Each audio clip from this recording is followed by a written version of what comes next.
Good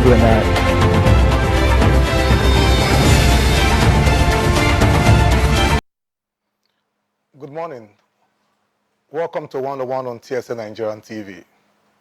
One of the focal points of the Governor Gordon Obaseki administration is in the area of land matters. Okay, land matters, yeah. Now, the governor, when he came into power, one of the things he said is that he wants to create an environment that will be very conducive for investors to come in and invest in the state, thereby boosting the economic life of the state. And he felt that one of the things he needed to do is in the area of land acquisition. If you are privileged to grow in Benin City before now, you will discover that for you to be able to acquire and own, I'm using the word own in bracket, own a land, you must be connected or related to the powers that be. But when the governor came into power, these were one of the things he tried to address and decided to set up what is now known as the Edo Geographic Information System. We have on set this morning the Managing Director of the Edo Geographic Information System, Architect Frank Kevwe. You're welcome, sir. Good morning. Let's start off this way. We have a lot of architects in Benin, and the governor decided to make Architect Frank Kevwe to head this ministry. Why do you think the governor decided to pick you for the job? I will have to get into the governor's mind to know. Okay, we need to know more about you. That's what I mean. But seriously, okay, let me start by saying the correct name is Edo State Geographic Information Service. Service, okay. It's actually a service in that it is a takeoff agency from the former Ministry of Lands and Survey, which is now defunct. And so, as a holistic approach to solving and reforming land administration in the state, the governor started an agency with its own service scheme so that our staff are actually better numerated than the average civil servant, among other requirements. Now, so let me not dwell on why the governor chose me. Suffice it to say that I was chosen and I was given a task to do, which is to reform land administration in the state. And that we've set out to do in a few ways, which I will begin to enumerate shortly. When I say we, I mean Edo State government as a whole. The agency does not exist in vacuum. It exists as part of government. Now, the first step was to actually take a look at the laws that govern land administration in the state. And then government realized that one of the greatest issues with acquiring land in the state was fluid ownership documentation. In most cases, ownership documentation was purely anecdotal. It was just story. My father told me that my grandfather stayed, and so on and so forth. And so it was very difficult to track genuine ownership. And several investors got their fingers burnt. And when we say investors here, I'm not talking of just international investors, I'm also talking of national and local investors. They just got their fingers burnt trying to dabble into the land matters. We had the issues of the so-called CDAs, who turned themselves to overlords over land and made it practically impossible for you to develop without paying undocumented taxes. That's all sorts of arbitrary levies and so on will come. So government decided to come in and let's just stand from the ground up.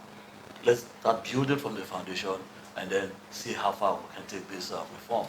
So the first thing government did was to send a law to the State House of Assembly, the Private Property Protection Law, which has been passed and is now part of law, that made it illegal for people to grab your land, to walk into your land, to come and demand levies, to come and stop you from developing your land.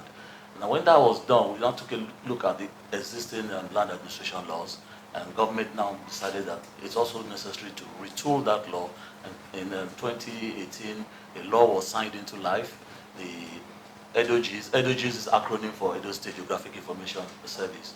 The EDOGIS law and stroke land administration law. So that also is in operation, and it totally changed the landscape of how land matters are administered in the state. Okay, now, a lot of persons, they believe that, okay, formerly it was Ministry of Land and Survey, Land Bureau, then suddenly we now have Edo GIS, okay. Yeah, a lot of persons in some quarter just feel like, come on, this is more common packaging. That it's like we're dealing with NEPA and BDC now. And so we want to let us give us some perspective into what is this, what are you doing differently from the defunct Ministry of Land and Survey? Okay, well, this is beyond surface dressing, if that is what you mean by packaging. This is an in-depth reform. Okay. First of all, is we've now moved totally from the analog way of doing things, or file keeping, of documentation, of yeah, and moved into a digital era. Where wholly, I like to call us a digital company. In that if you come to my office, everybody has, just like in your own office here, everybody is digitized, and we use electronic devices to do all our information storage, retrievals, analysis, design, and so on and so forth.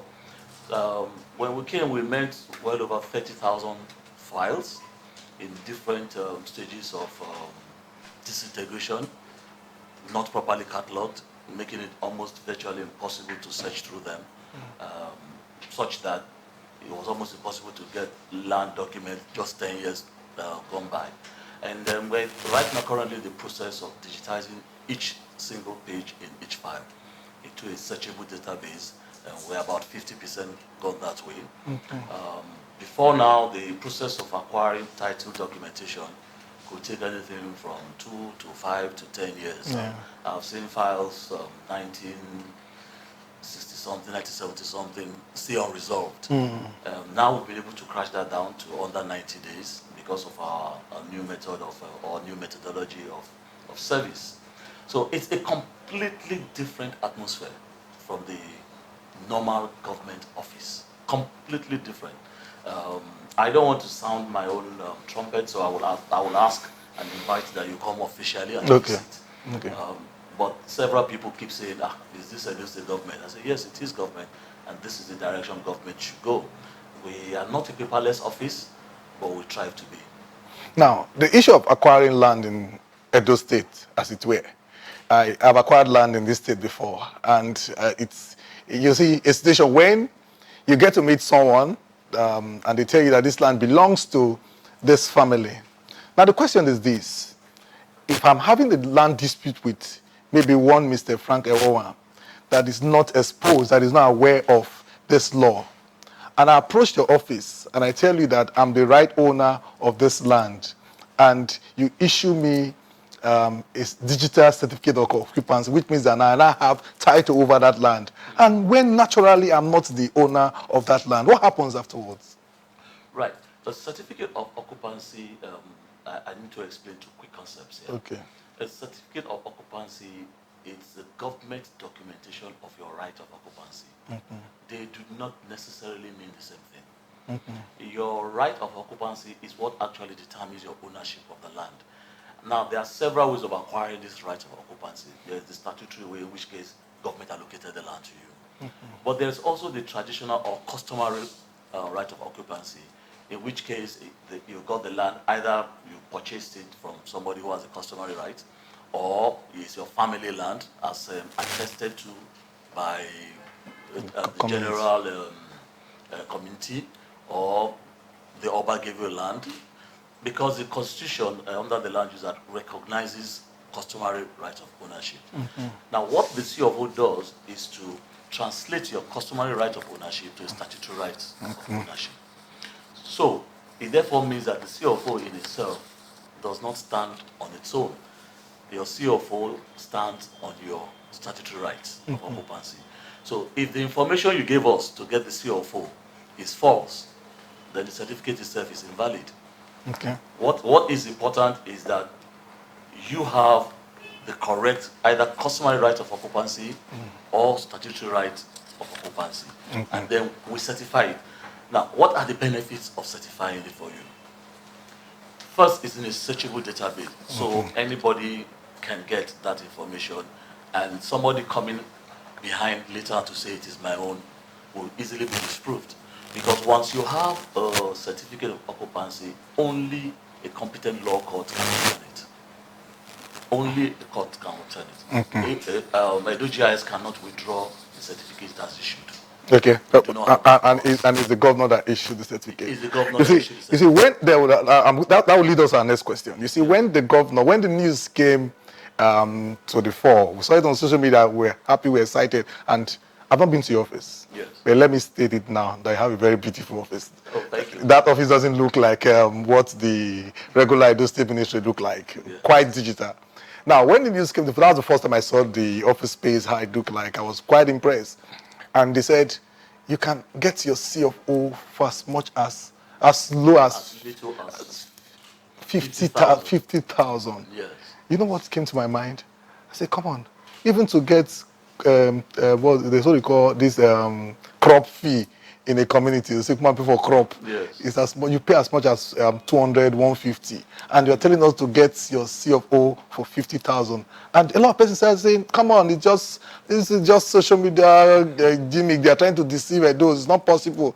And so I want you to at least state it now and clear the air. Is it possible that I come to your office and I get my CFO for as low as 50,000 naira? It is possible, depending on the size of your land, Okay. the location Like of your land, 50 by 100.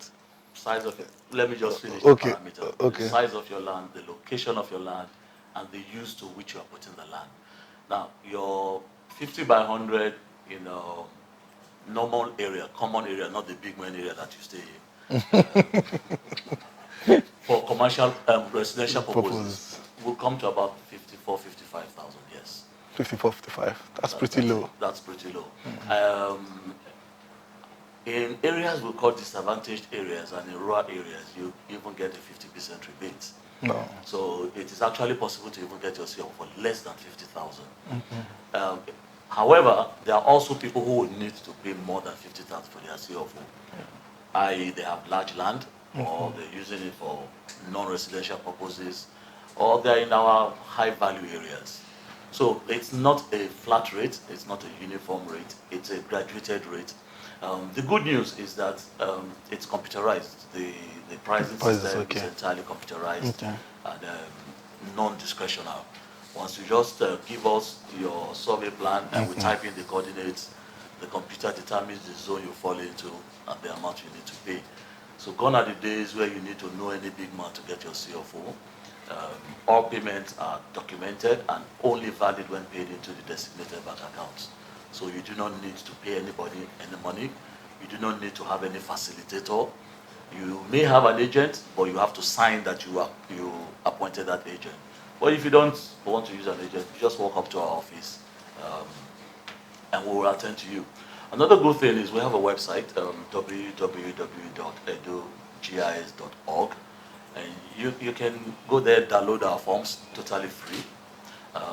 Read about how to acquire your land documentation and every other information you need. We also have first time in government helplines. Wow. You can call in and then we answer your inquiries. We also have help email address info@edogis.org where you can ask questions and I have staff ready to respond. Now the next question I would ask you, made mention of you agents. Now do you have agents that are registered under your agency? No. We actually discourage the use of agencies. Because we see adverts online, people telling us they can assist in acquiring. We actually look. It's like getting a visa. There's no country that actively supports visa, but some people still prefer to use agents. However, you know that if your documentation is genuine and straightforward, you don't need any agent. Just come and do it yourself. It's the same thing with us. If you want to use an agent because you think an agent can facilitate the system, I am telling you on my honor that your agent does not facilitate. But do you have agents coming in to meet you guys and do? So what do you do when they come? For you, are you supposed to accept them since you know? For an agent to come, you must write a letter and fill our agent representative form. That is, the agent has to be formally appointed by you. Okay. We have zero tolerance for touting, and so nobody can act on your behalf unless you have so designated the person as your agent. And the reason we have to accept agents is quite germane. Several of our subscribers don't live in the country, so they cannot run the process by themselves, and they need somebody on ground to help them run some of these small errands. For instance, one of the errands that might need to be run is, you could give us your survey, and we find a disturbing large amount of this happening, you can give us a survey and we will plot it on our area maps of the state. The landfalls, the worst case, the land fell 1.6 kilometers away. So for that, when that happens, we then call you, come and identify your land to us. You take us there physically, we take our own new coordinates and cross-check and advise you to get a new survey and so on and so forth. So for that, you probably will need an agent to help you out. But for those whose surveys are accurate and we are able to locate the site directly from our system, we just go ahead and process your CFOs and get it signed and given to you. Like I said, right now, we're doing between 60 and 90 days. Now, the next question I'm going to ask, the rains are here. Yes. A lot of persons, you see the issue of flooding. Edo State is flooded at the moment, and we've not had it this bad. And one of the reasons a lot of experts, they say online, because we are on online TV, so we get to see what people say online, is that the reason why we're having this flood is because we, the citizens, we are not even helping ourselves. A lot of us, we build on drainage pathways. Now the question is this, I don't know if this is what geomapping is, but you being in charge of GIS, you should have what we call the Edo State Master Plan, the computerized view of the Edo State Master Plan. So what are we doing about this whole thing? What are you working with the relevant ministry, maybe housing, to ensure we put an end to this issue of flooding in the state? Yeah, that's a very good question, and I thank you for it. Yeah, we do have the technology, and we have mapped the state. As a matter of fact, we can give you the topographical map of your site on request. And but we are new, and we are synergizing with the appropriate agencies. But it's early days yet, and work is going on. Now, what's going on about the problem with the state is, for too long, the state developed in an unplanned fashion. Okay. For way, way too long. And it's going to take a lot of painful redevelopment to get it right. I choose my words carefully. Painful because some of the buildings will have to go. I remember very clearly when the Upper Lawani drainage path was being cleared. A few houses had to go because the houses were built on natural drainage paths. That's probably one of the biggest problems we have now. People build indiscriminately. There's a saying I keep saying, I said the average person in Benin, and I'm not talking of the Benin tribe or the Edo tribe, I'm just talking of the average human being in Benin City, Edo State, does not want to see green areas. When they see any area that looks as if it's for sports or for recreation, they're either rushing to go and start selling corn there, or they're rushing to go and put up Mechanic kiosks, workshop. or a big man will just come and put a big motor park or something. And we are suffering the consequences. Yeah. We have built on all our natural drainage. Let me give you an interesting statistic. About 5-6 years ago, a study was done in this state about the challenges we have with erosion and flooding. They are not necessarily the same thing. And we discovered that there are at least 26, what we call 26 catchment areas that are prone to flooding. In Benin City alone, I'm not talking of Edo State. And in these catchment areas, and when I start to mention some of the areas, you understand why we have such a huge problem on our hands. People have completely built up the natural drainages. Benin is more or less a plateau land, it's flat, but it has natural depressions that collect water. And we are built in the natural depression. Upper Adiswa is in the natural depression. Dumez Road is in the natural depression. What do they call this place now? Teachers' House area in Ogida is a natural depression. And all these areas I'm mentioning to you are all heavily built up, densely populated, and flooded out. Okay. And it's a problem we created for ourselves. We should have left some green area for water to collect and percolate eventually. So that's why I say government will have to take some very, very painful decisions. We need to clean up our natural drainage lines. But even at that, we have some artificial drains already constructed by present government and past governments. Okay. And our people have this unbelievable attitude of dumping refuse in them. They think, for a reason I can't understand, water is running and they just throw refuse and say, water is carrying it. We carry it where? It's taking it to the next junction, Yeah. where it will then end up silting up and blocking the entire drainage system. And then after this rainy season, next rainy season, you get flooded out, you start to cry. Government to government to. We can help ourselves by improving our personal hygiene, by disposing of our waste properly, and by now, with Edo GIS, coming to check that the land that you want to put your house is actually not in a floodplain. There's a particular area of interest to me, Ogiso area. Now that's a natural floodplain for Ipoba River. But it's all built up. Yeah. People stubbornly, oh, it's my ancestors' land. It's not true, because in the 60s, those areas were empty. So when and how did it become your ancestors' land? So they built it up, cemented the whole place, the water can no longer percolate, and guess what's happening? It's flooded, now you are crying that government should come. What is government going to do? Is government going to remove Ipoba River from there? It's a floodplain. The only way your house is not going to get flooded in that area is for you to leave. So it's a painful decision, but there is nothing, because when you're planning your drainage, your drainage has to terminate somewhere for it to make sense. In this case, in Benin City, it only has two natural terminal points: Ipoba River and Ogba River. If your house is by the bank of those two rivers and is flooded, there is nothing government can do for you. Now, so let me come in now. One of the things that we know the past governor for is for his dogged nature. We see him then when he came into power, when he needed to do some work in the states. He goes to the site. He doesn't get to know who is in charge. As much as you are building the place, or your building is erected in a place that will cause harm to the entire persons in that area, that building must go down. But for the past 2.5 years that we have this administration in place, we've not had cases like that. And maybe that's, okay, like, I want to assume that's the reason why the floods are increasing, because when we don't see force, we don't get to behave well. I don't want to throw your light, more light in. I'm not in a position to agree with you. Okay. For the simple reason that different people have different styles Of leadership. Some are forceful, others try to or prefer to use persuasion, moral suasion, if you will. However, what's important is the net results. And what for me, the main issue is not that nobody is going around.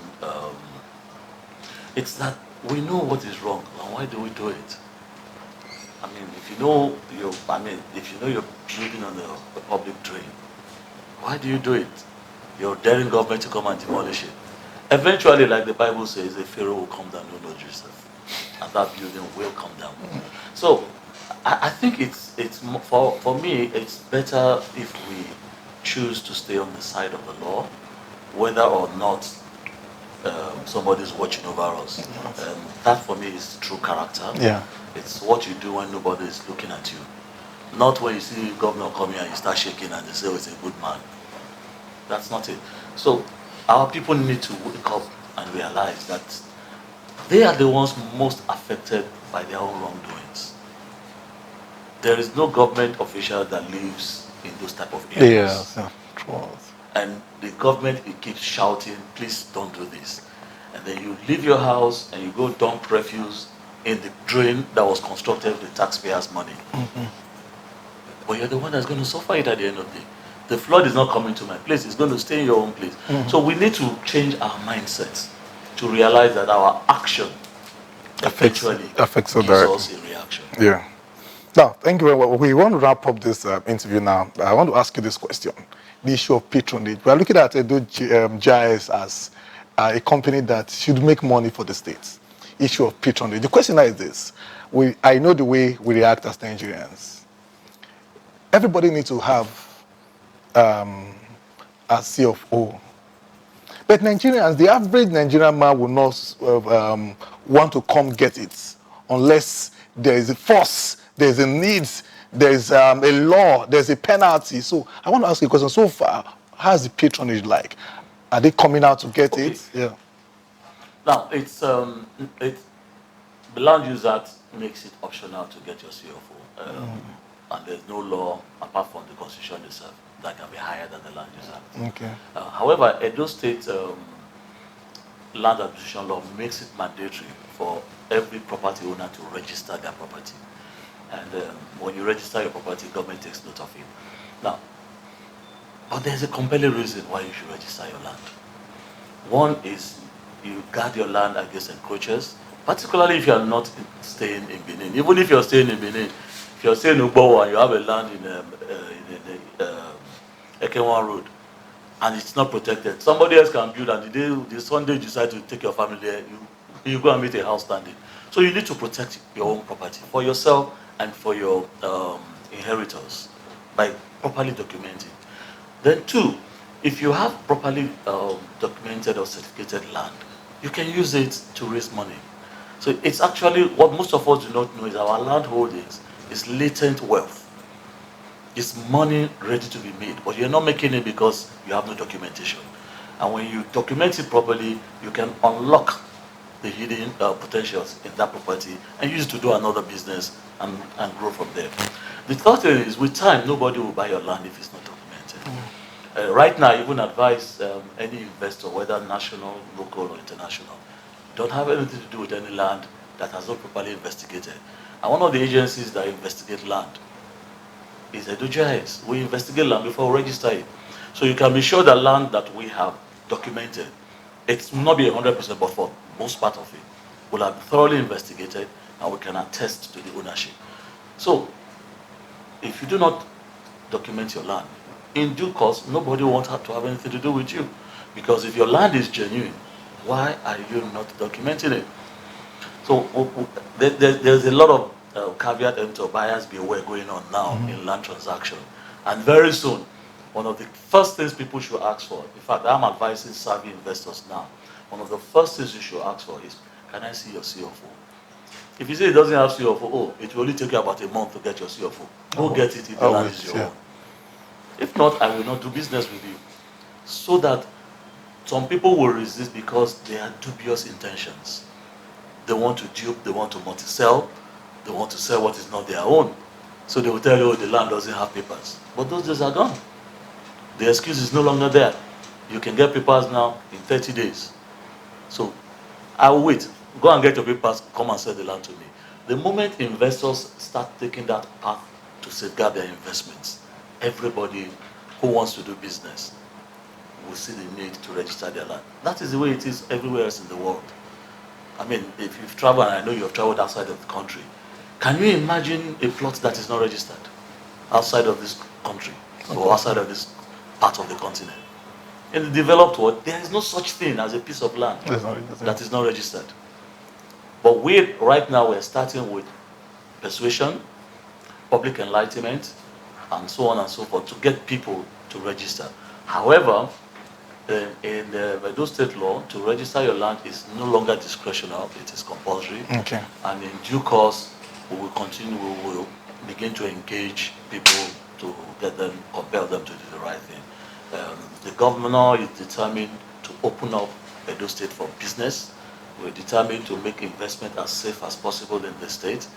And one of the primary enablers of business is land, if not the main enabler for business is land. And so we insist on getting it right. We insist on getting it above board, such that people can see Edo State as an alternative venue for investment, and we will all be prosperous for it. And this is how we'll call it a day on our show today, 101, on TSN Nigeria TV. And we've been talking with Architect Frank Ewowan, the Managing Director, Edo State Geographic Information Service. And you heard what he said today, as giving us an insight to what the agency is all about. And he gave us a piece of advice as far as ensuring that we keep our environment safe and ensure that we protect our environment for ourselves. Until we come again with another guest on this show, I remain your host, Kevwe Modupe.